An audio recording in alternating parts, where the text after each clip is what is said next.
Hi, this is Loren Fogelman for Access Athlete Inside the Athlete's Head. Today's topic is, where do athletes draw the line?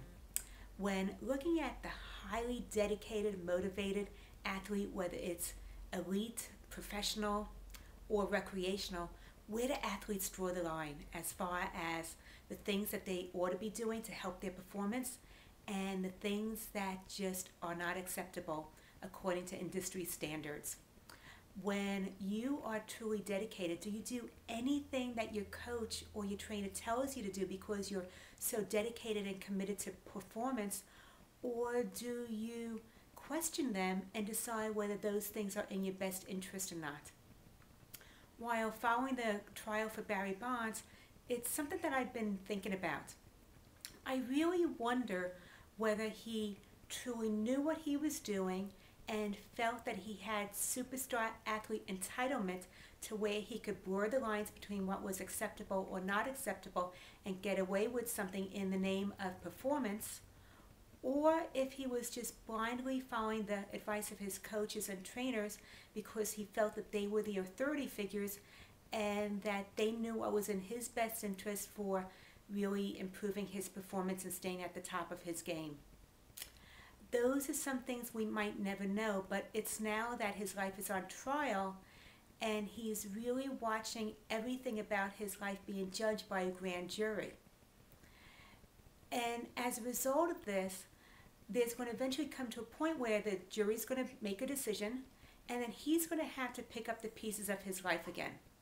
And at that point, it's really important for Barry Bonds to be brutally honest with himself about personal responsibility, and that people might be giving him advice, but the bottom line is that he needs to make the final decision as to right and wrong. And to look at integrity, values, and goals. And are they all aligned? Or do you begin to blur the lines and maybe start to take shortcuts that might have short-term benefits, but in the long term have consequences that could be very serious? And if he did that before, what does he need to do now to change his beliefs and his thinkings so that he doesn't continue to have the same things happen repeatedly in his life again? And the final part is about repairing relationships.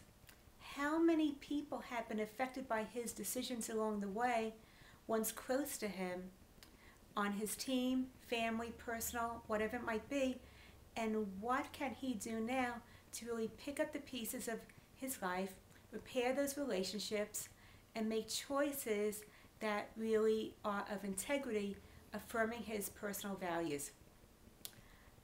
Loren Fogelman, Access Athletes Inside the Athlete's Head. If you're interested in my special starter kit, how to avoid the 7 mistakes most athletes unknowingly make, you can go to innergameforwinningathletes.com and get that free starter kit.